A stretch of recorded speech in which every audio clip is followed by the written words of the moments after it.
Madhava Kunja Bihari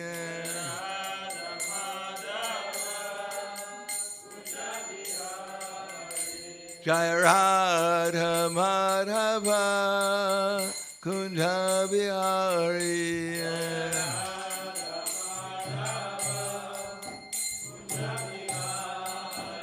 Gopi Jana Vallabha Girivanadari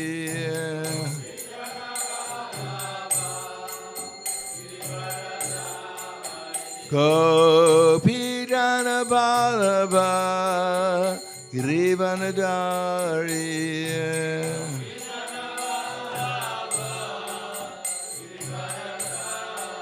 Yasodanandana Brata Janaranjana Yasodanandana Brata Janaranjana Yamuna Tira Vanacharya Yamuna Tira Vanacharya Jaya Radha Madhava Kunja Bihari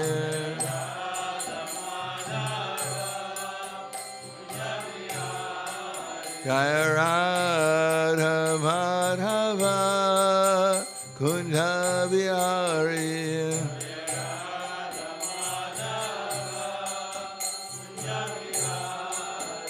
Gopi Jana Vallabha Girivanadari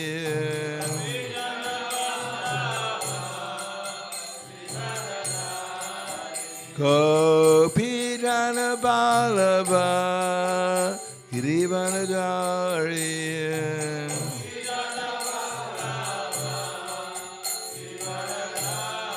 Yasodanandana Brata Janaranjana Yasodanandana Brata Janaranjana Yamuna Tira Vanacharya Yamuna Tira Vanacharya Jaya Radha Madhava Kunja Bihari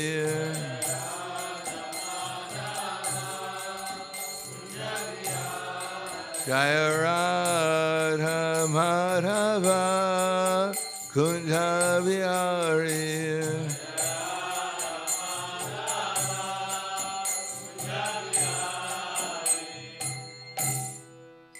Jayam Vishnupad Paramahangsa Brahmadakasharya Asateras Tutushi Shiman His Divine Grace Shalai Sri Bhaktivedanta Smaraj Srila Prabhupada Ki Jai Gaur Premanande Haribo Slava Zabrani Bhaktam Slava Shri Guru Shri Gurangi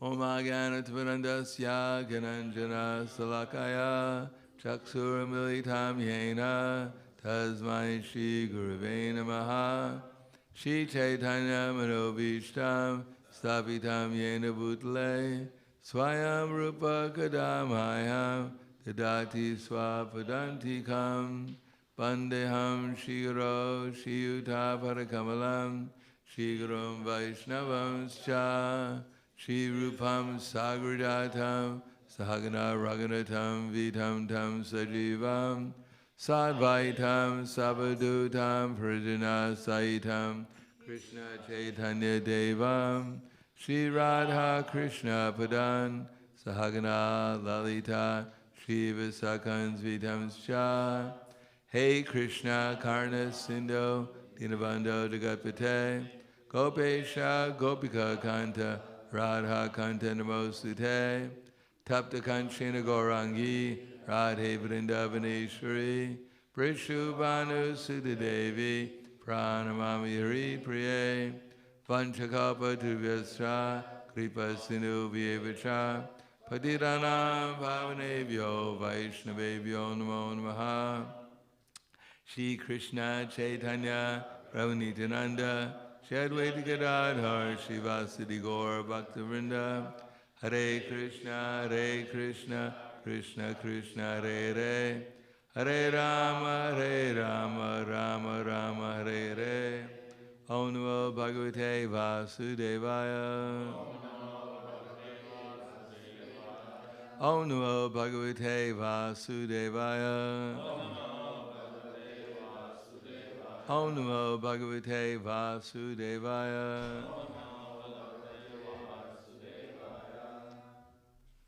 Srimad Bhagavatam, Canto 1, Chapter 9, The Passing Away of Bhishmadev, text number, beginning with 13.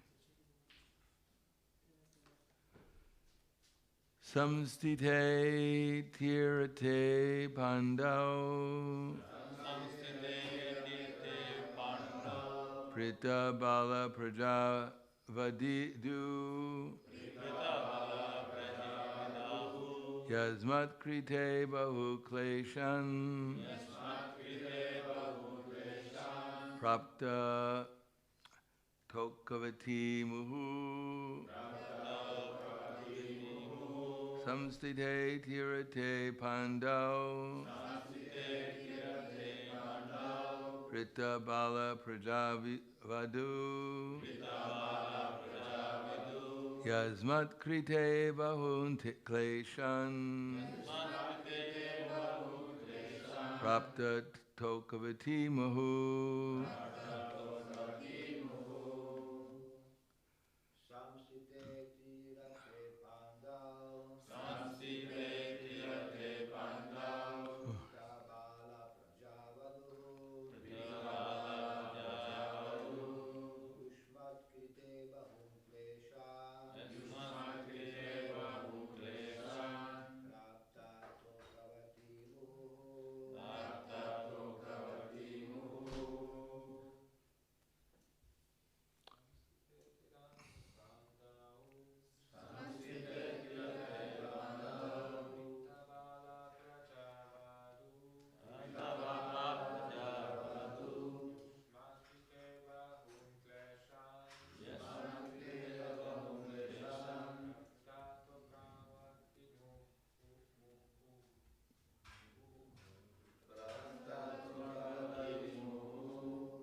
Ladies.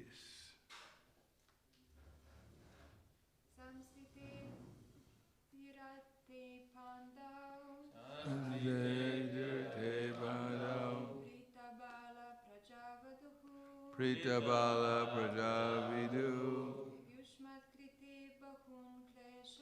Yusmat Krite Kritan Kleshan Prapta Tokavati Mahu Samstite after the demise Atirate of the great general Pandu Prita Kunti Bala Praja having young children Vidu my daughter-in-law Yusmat Krite on your account Bahun multifarious Kleshan afflictions Prapta underwent Tokavati in spite of having grown-up boys Muhu constantly. Translation. As far as my daughter-in-law Kunti is concerned, upon the great General Pandu's death, she became a widow with many children, and therefore she suffered greatly. And when you were grown up, she suffered a great deal, also because of your actions. Purport. The sufferings of Kunti were doubly lamented. She suffered greatly because of early widowhood, and to get her minor children brought up in the royal family. And when her children were grown up, She continued to suffer because of her son's actions, so her sufferings continued. This means that she was destined to suffer by providence, and this one has to tolerate without being disturbed.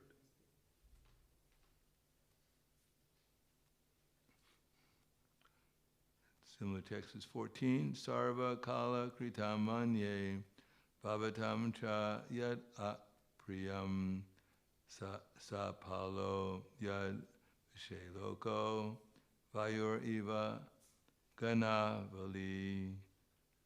Translation.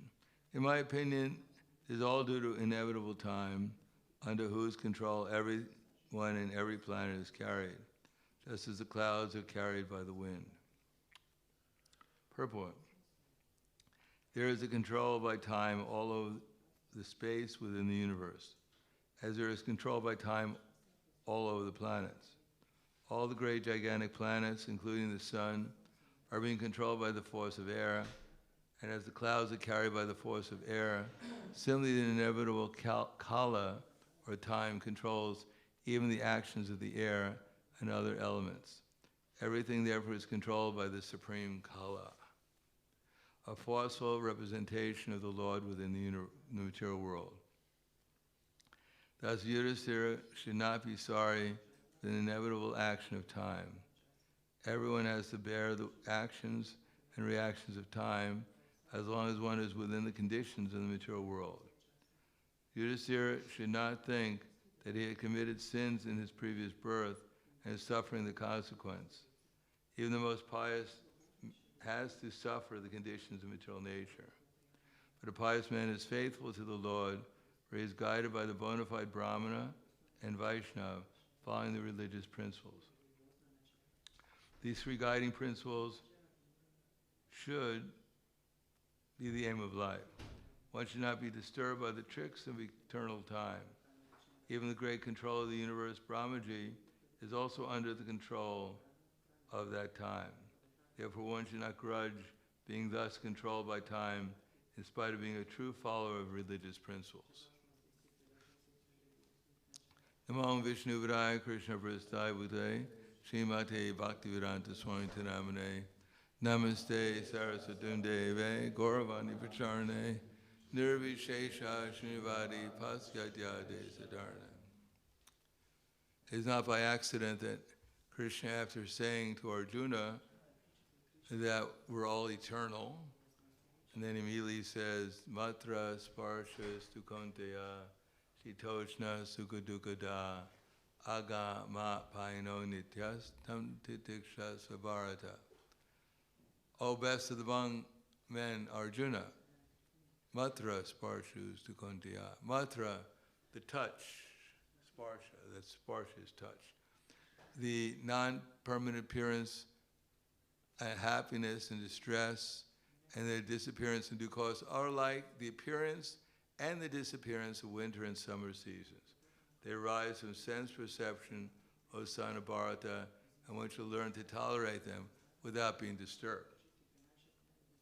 So everyone would like to have the happy news that from now on, no one will suffer.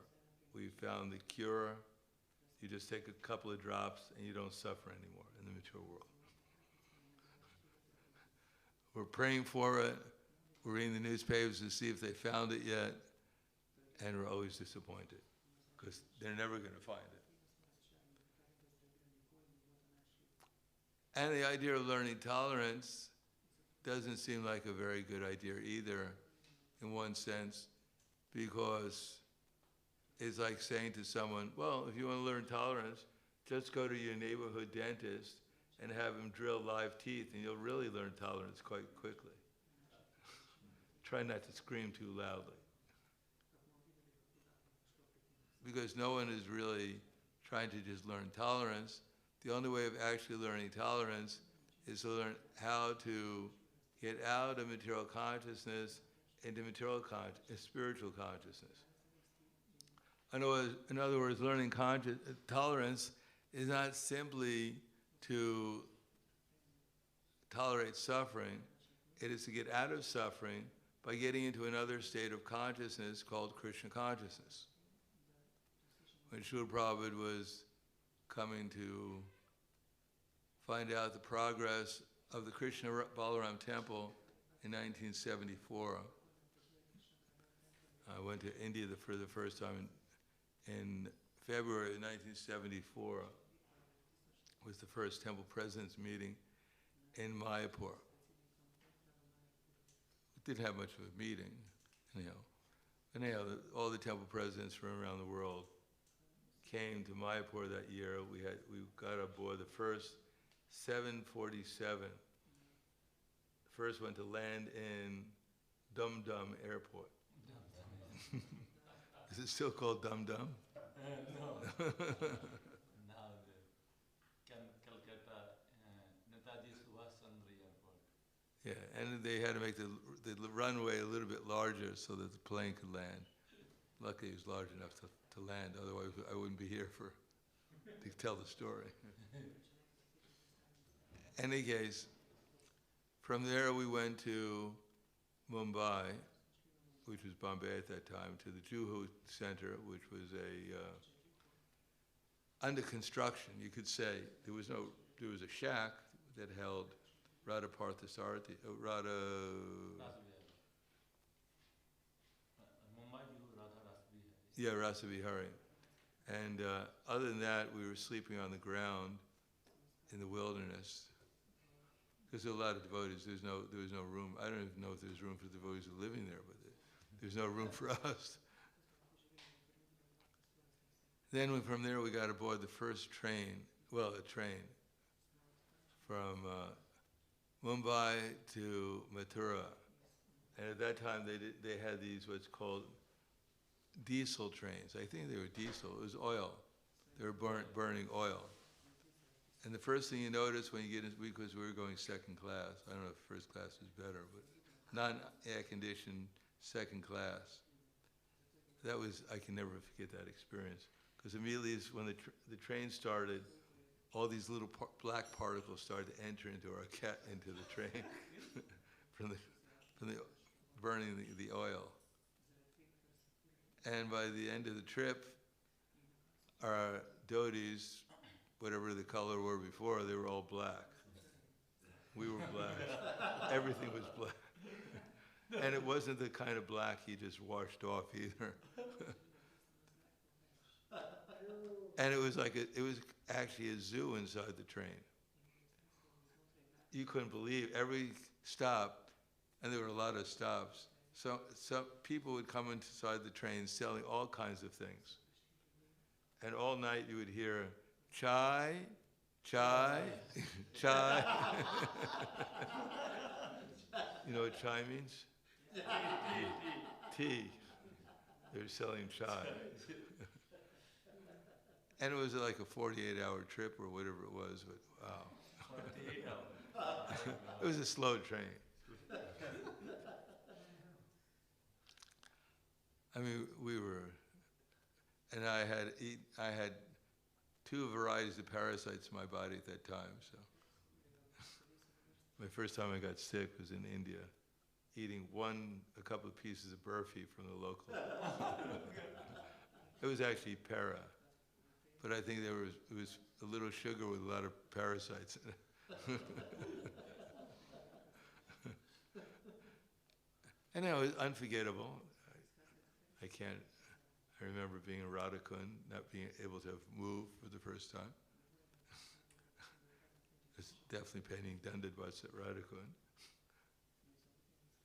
So in any case, after that experience, then I went back to, I was temple president of, I think that was Austin at that time. And so my GBC at that, or someone, Rupanuga, my former temple president, called me up and said, Prabhupada wants us to come back next year to Vrindavan for the opening. They sent out invitations for all the temple presidents, to the chief minister of Maharashtra, to the prime minister of India, to come to the opening. So Prabhupada, he decided, this was in the next year, sometime in January. So I was about to buy my ticket to go to India again, although I wasn't so enthusiastic to meet my old friends, the parasites in India. They were probably feeling some separation from me, but I had given up their association. In any case, Prabhupada came in, I think it was in January of that year, to check the progress, make sure everything, because at that time, Guru Das, who was a Swami at that time, no, Guru Das Swami, Guru Swami, he was writing all these encouraging letters to Srila Prabhupada, how the temple was just about finished and it was all beautiful. So Prabhupada, that's why he invited everyone to come, because he thought it was almost finished. So when he got there, Prabhupada was completely astounded that not only was it not finished, but it wasn't even started practically. There were sandbags, there were for making cement. There's no even the foundation wasn't completed. There were sticks out of the ground, and the only thing that had some completion, there was a little concrete slabs which made up Prabhupada's new room. 4 walls and kind of a roof. And Prabhupada became furious, not only for 5 minutes, but for a half an hour. He was so furious that no one wanted to look at him because they were afraid they might get burnt. And that went on, you rascals, you know. And then Prabhupada retired to his room, it was kind of a room, and the devotees had to tell him something, but they were afraid to go into his room. No one wanted to go in there. It was kind of like Prahladananda, all the demigods trying to push forward to pacify Lord Nrsimhadev, and all of them are being afraid of meeting the same fate as Hiranyakashipu met. So one devotee, brave enough, went into the room, and he saw Prabhupada was completely calm, as if nothing had happened. And he was amazed. He asked Prabhupada, but Prabhupada, you were furious just a moment ago. How is it that you're so calm now? So Prabhupada said, actually, a pure devotee, he's just like his consciousness is like in the deep ocean, in the depths of the ocean. On the surface of the same ocean, there are so many winds going on, there are so many fish jumping up in and out of the ocean. There may be a typhoon or whatever is going on, but deep inside the ocean, everything is very calm. So pure devotees like that. They're meditating very deep in the ocean of transcendence, and they're not really affected by what's going on externally in the outside world, because they're not experiencing the superficial waves and what's going on the surface of the ocean, because they're so deeply absorbed in Krishna consciousness. This is one of the qualities of pure devotional service, that Sundarananda Vishak Atma, that the happiness, the bliss, and the love is so intense for a pure devotee that they're not even aware of what's going on externally. They may be aware of what's going on externally, but for them it's all transcendental, it's all blissful and spiritual. So does that mean that Prabhupada was not so-called suffering? Yes, he was aware that his body was suffering, but he knew he wasn't his body, he was in a different world. Therefore, he protected his body. If it was cold, he didn't think, well, I'm not this body, bring on the ice. It's freezing outside, it's 32 below zero. Now, in order to stimulate my body, I think I'm going to dig a hole in the ice on the lake and jump into the ice because I don't feel anything. No, Prabhupada took care of his body. He didn't try to torture his body. If he acted like Maharaja Shabdev, who is an Avaduta, or the Python man in Prahlad Maharaj's pastimes, then everyone would imitate him. We'd all be with this Hoffman or something, this person who goes into the ice water all the time. You've heard of him? There's a man, what is it? Wim Hof. He digs, in the freezing winter of Siberia or something, he digs a hole into the ice and then jumps into the freezing lake in order to get a little cool. So could you imagine if someone like Prabhupada was like that, and they dug a hole in the ice in the middle of winter and jumped in and invited all his followers to jump in with him? First of all, some of us wouldn't survive. And then we wouldn't be very many of us here. Who would want to join a movement where you were torturing your body? Maybe for a pure devotee, he might be able to survive, just like Murray Chaitanya Das. Murray Chaitanya Das was a pure devotee of Krishna, and he was so ecstatic in love of Krishna that sometimes he'd go into the forest and he'd find a tiger and start slapping its face. Now, if you want to see what that's like, you can bring your japa beads with you and chant. Sneak into the cage, Hare Krišna, Hare Rama. Anyhow, if there's anything left of you, we'll put it in samadhi. But he was so transcendental that he created such a transcendental atmosphere wherever he went that even the tigers, instead of growling or biting him, they go, they were in ecstasy. Similarly, to chant, if he was behind rounds, it didn't say if he, but anyhow, somehow or another, sometimes he'd go up to 3 days underneath the water and chanting Hare Krishna. So you can't imitate him. But these are, at that time, there were so many devotees, there are so many great examples, and these are just some of them. But our founder Acharya didn't set that example, or else our movement would have not spread very far. So he took care of his body. He went on morning walks. He did what was necessary in order to set the example. And sometimes he showed himself as being a pure devotee. Like one time they were cooking in the kitchen, and Prabhupada took there was some sour cream, and Prabhupada started to eat it in the kitchen. And Govinda Dasi comes up to him and says, "Swamiji, you're not supposed to do that."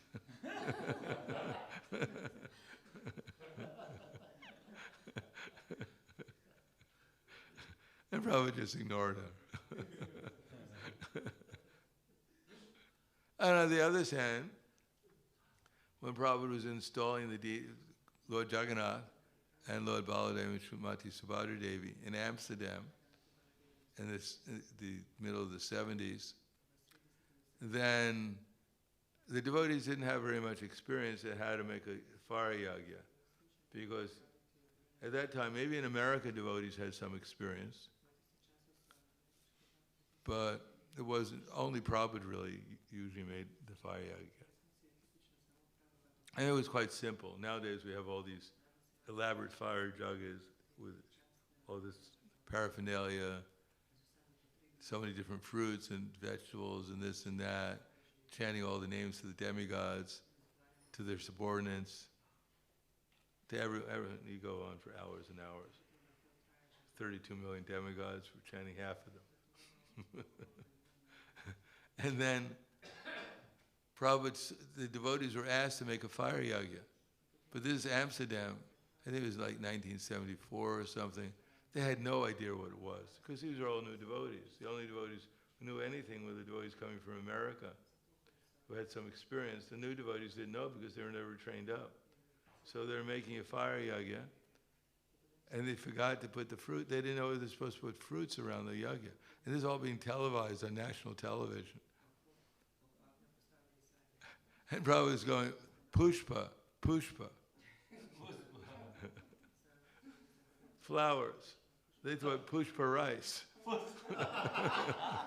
That's the only pushpa they knew about. So they cooked some pushpa rice and brought it to Prabhupada to put on the yagya. Prabhupada said, no, pushpa, flowers.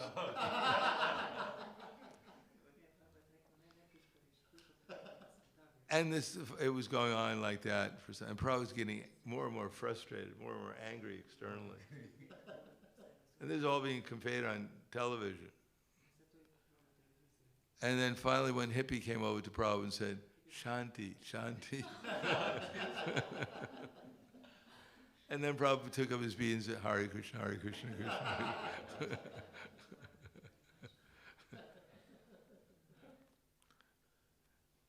Because Prabhupada was conscious of time, place, and circumstance also. It wasn't that he was just oblivious to it. And he said, oh, I'm a pure devotee, I'm transcendental, I can do whatever I want. Who are you to tell me what to do? The heck with this television program, who cares? No, Prabhupada was very concerned and very conscious of what his mission was, and he acted completely appropriately. Similarly, here it says in one of the verses that Kunti Devi was disturbed by the fact that she lost her husband, Pandu, and also by the actions of her grown-up sons. Now these are all pure devotees. I imagine if you had a son who is the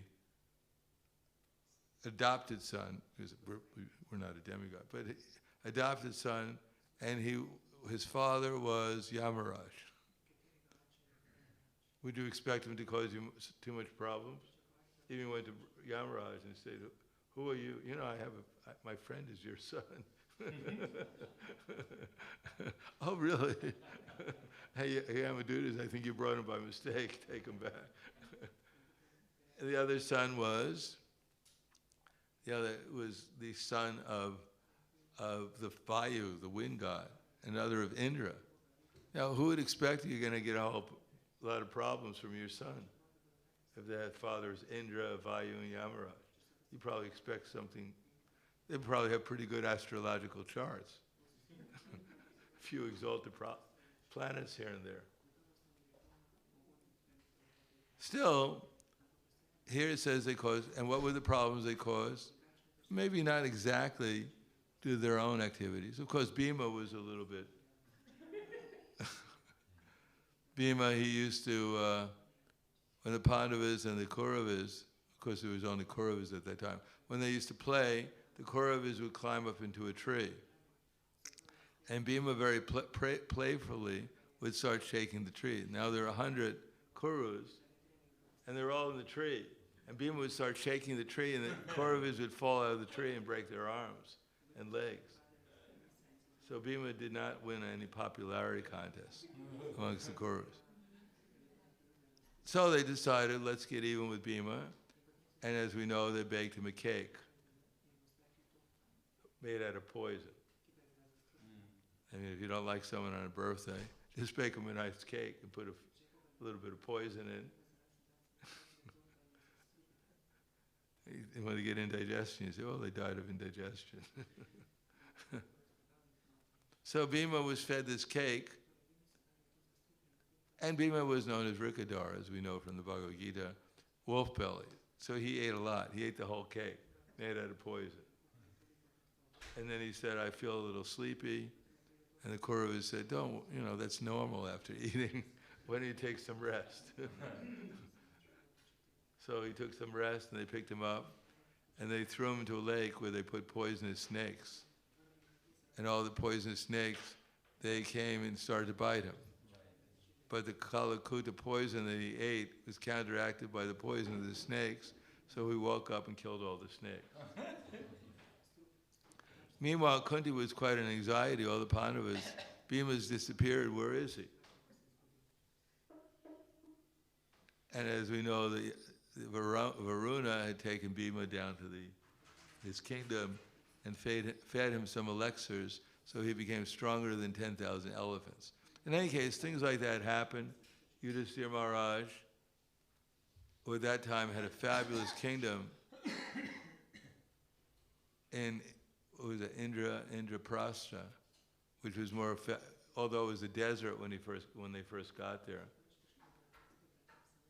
because of the tricks of Duryodhana. They gave him half the kingdom, and they gave him the desert part of it. But due to the fact that they were devotees of Krishna, then Vishwakarma built that kingdom, and Indra provided the rain. The demigods gave everything that they needed, so it became an abundant kingdom, much greater than that of Hastinapur, that even Duryodhana was envious of the Pandavas. So they decided that they'd cheat the Pandavas out of their kingdom. Shukuni was elected to make dice, and he made, do you know where the dice came from? The bones of his ancestors. What's that? His bones is, I think, His father. Yeah, bones taken. somehow or another, his ancestors, his father and others got arrested, put into jail, and after they died, Shukuni made some dice out of his bones so that the dice would listen to whatever he wanted. So if you get into a gambling match, make sure that the person who has, bring your own dice. Because this dice, whatever he called, because his father was in the dice, his spirit of the father was in the dice, so whatever he threw would happen. The dice would come out that way. So he cheated the Pandavas out of their kingdom, and they went from Indraprasthra, they went into the forest, for 7 years. So Kunti was not very comfortable living in the forest, by the way, unless you're a deer. They were not deer. So, in this way, somehow or another, because Yudhisthira, he agreed to gambling. Now, Yudhisthira didn't know how to gamble, just like Balaram didn't know how to play dice or chess, whatever they say in the Krishna book. And they knew it. And besides that, there was cheating. They couldn't possibly win because whatever Shukuni threw, he won. So he won everything. They were out in the forest for 7 years. This way, so many problems were caused. But it was all Kala time. As what does it say in the Bhagavad Gita? Arjuna is wondering that Kalosmi.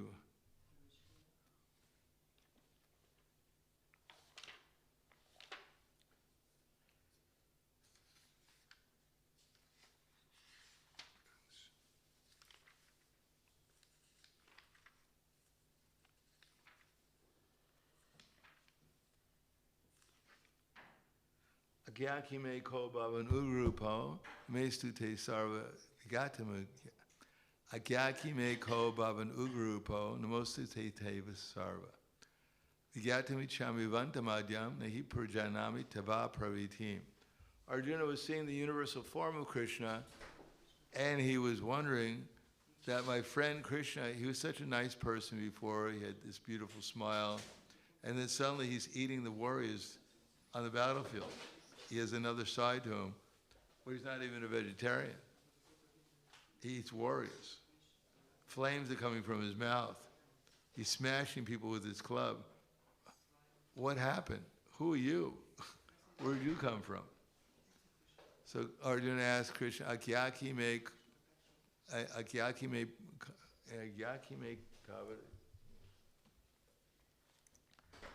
Agyaki me kavada.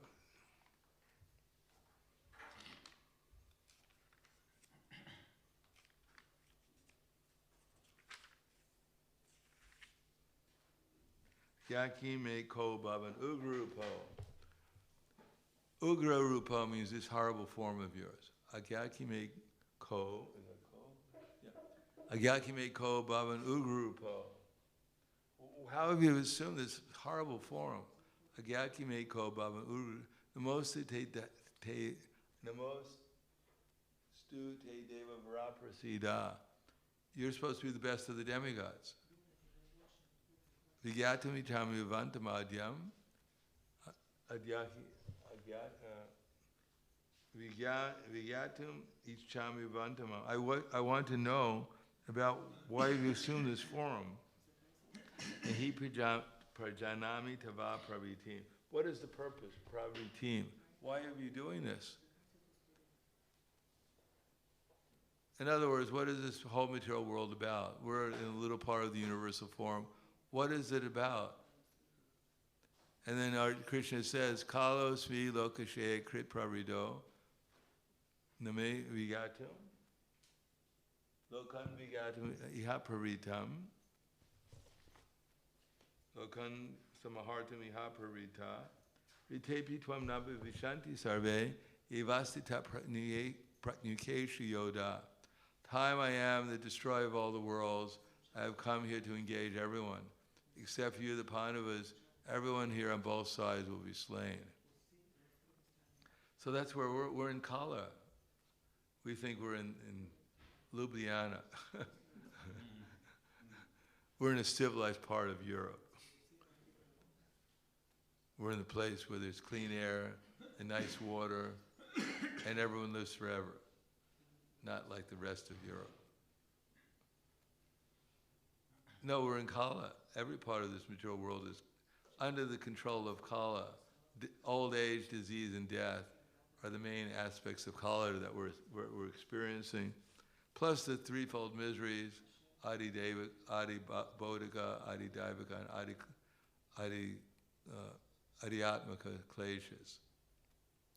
That's where we're in. And if we're thinking there's something wrong going on in my life, it's not perfect, things are not happening as I would like them to, when is it going to end? It's never going to end. We have some bad news for all of us. If we're expecting to find a happy, comfortable situation in the material world, you came to the wrong world. There's no relief. There is some mitigation of suffering temporarily, but for the highest planet down to the lowest, they're all places of misery where repeated birth and death take place.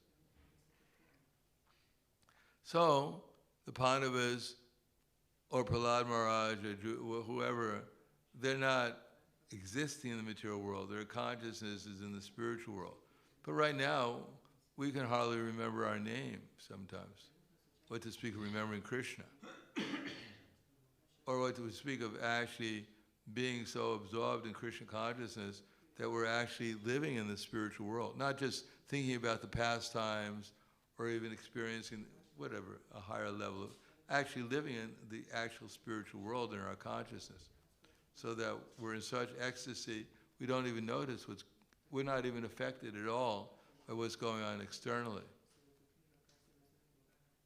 So we're not in that place, but we have to come to that place, and part of it is that we have to give up our attachment to the material world. It's because of our attachment to what's going on here. How many of us look at the headlines of the newspapers every day to find out, quote, what's going on in the external world? And even if we do that, how many of us get affected by what's going on? You know, they just launched a rocket towards Ljubljana, Tivoli Park. And we read it and say, so what? You know, I'm not this body. No, we're connected to the material world. Sometimes people say, I'm not afraid of death. But then again, why do they live, when they cross the street, why do they look both ways if they're not afraid of death? Because everyone is afraid of death in the material world. Until we come to the fearlessness of Ambarish Maharaj, when Durvasa Muni threw the fiery demon to kill him, then he was completely unaffected, because he merged his consciousness completely into Krishna consciousness. And therefore tears of ecstasy flowed down his eyes, not tears of fear or anxiety. But we're not on that platform, but we have to come to it by learning tolerance. And at the same time, learning how to absorb our consciousness in Krishna, specifically in this age, by chanting offenselessly the holy name, and therefore developing a remembrance gradually of Krishna's name, form, quality, and pastimes, and associates. Then we won't be affected by what's going on externally, although, because we're devotees, we're trying to spread Krishna consciousness, therefore we'll set an example for people in general by engaging in the activities of sadhana bhakti and showing the aspects of tolerance. Like Jagai and Madai throwing a pot at Lord Nityananda, even Krishna shows tolerance. And then Krishna shows us how to act as a devotee. He went door to door telling everyone Bolo Krishna, Bhaja Krishna, Koro Krishna, Shika. Chant Hare Krishna, worship Krishna, and become a devotee of Krishna, follow Krishna's instructions. So that's our business. Go on with our activities of devotional service, chant Hare Krishna, learn tolerance, and at the same time, try to become absorbed in Krishna consciousness. Then we can gradually come to the perfection of life. And therefore the miseries are meant to drive us deeper and deeper into Krishna consciousness, that's all. To take shelter of Krishna more and more. And therefore if we learn that technique, then we won't be afraid of the miseries. Or maybe we'll be afraid of the miseries, so we'll take even more shelter of Krishna. But if we want a happy life, devoid of problems, then we'll have many happy lives, so-called devoid of problems, one after another. Till finally we get some problem where we try to make some advancement in Krishna consciousness. Taking shelter, parayana. Krishna Ketu was a great devotee. He was absorbed in Krishna consciousness, but he needed a little bit more absorption, and therefore he was cursed to become a demon in his next lifetime. It's one thing to be absorbed in Krishna consciousness, but when the ecstasy and the happiness becomes to a certain point, then one thinks, well, everything's all right. But one is not completely absorbed in Krishna consciousness, and there's some problems will help us, encourage us to become even more absorbed in Krishna consciousness, until one comes to the spontaneous platform, where one doesn't have to think about becoming absorbed. One naturally is on the platform. One is consistently, constantly, and forevermore becoming more and more absorbed beyond the platform of material consciousness, or above the platform of liberation, even above the platform of a ruchi or even a sakti, to come to the platform of bhava when our actual feelings are awakened towards Krishna, and then there's practically no turning back. But as long as our feelings of actually feeling Krishna, just like we call ourselves devotees, how many of us are devoted more to prasadam than we are to Krishna? If there's a choice between going to an extra arti or going to an extra feast, which one would we choose? Everybody is with prasadam. So we call ourselves, we're trying to develop this feeling towards Krishna. And when it's actually awakened, then we're on the safe side. Till that, we can go back and forth.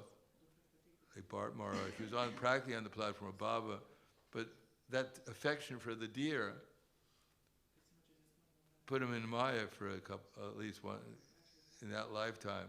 And he had to go through a lifetime of a deer and then Bharat. So we should take our feelings, we have feelings, but we should try to use those feelings in Krishna's service. If we had feelings for a deer, then try to see what do we like if I transfer that same feeling to Krishna. And then we can develop, of course, our actual advancement will be when we actually start feeling the feelings of the residents of Vrindavan, because our feelings then we can actually learn how to feel properly. And then our feelings toward the deer, or our cat, or our dog, or whatever else. Just like some devotees even have cats and dogs still. And they think it's all right. But actually, generally speaking, Kali Yuga, the cat and the dog has more feelings than most people have. And people have more affection for their cat and dog than they do for even their relatives. And therefore, at the time of death, who are you going to remember? Your children who are constantly trying to get money from you, or the cat who's purring in your lap, or the dog which is licking your face. So what are you likely to become in your next lifetime? Therefore we have to go through the process and eventually awaken our feelings for Krishna by association with the devotees who have feelings or engage in devotional service, and therefore we can avoid the unpleasantness of material existence. So I'll stop there. Thank you. Any questions or comments? Yes. Thanks, Maharaj. Maharaj, you're explaining about the death. The what? Death, our life. Death.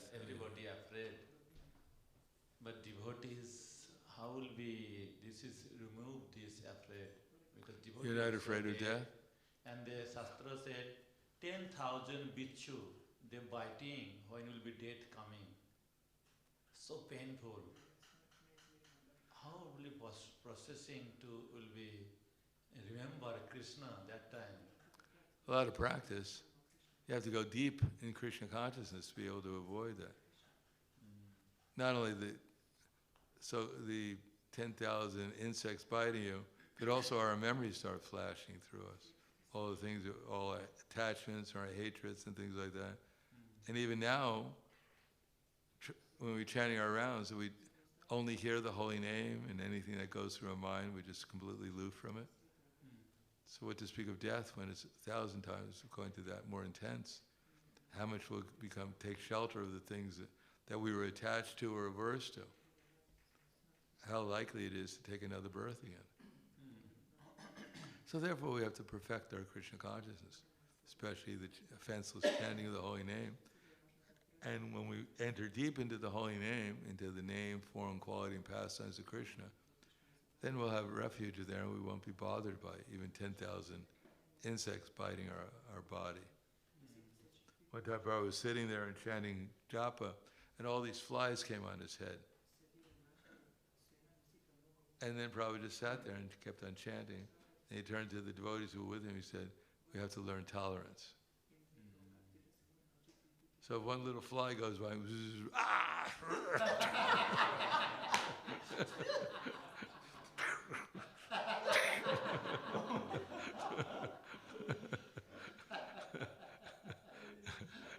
Hare Krishna.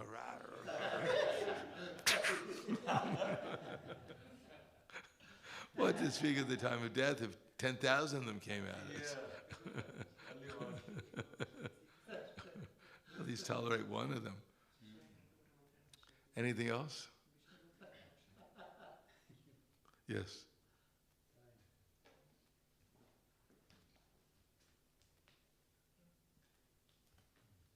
Thank you for inspiring lecture. I just wanted to ask for some advices when you mentioned the example of Prabhupada, that his consciousness was like the ocean. So how can we at least dive a little bit beneath the surface when we are very much disturbed? How can we do in such cases? Well, at least put our little toe in the ocean. See if the water is right for our body. Get accustomed to the ocean. And when you put one little toe in there, your little toe, then try to put most of your toes in there. Get accustomed to it. And gradually we'll get accustomed to the ocean. And then eventually we'll be able to dive into it. So do it a little at a time. Anything else? Srimad Bhagavatam ki jai, Srila Prabhupada ki jai, Gaur Premanande.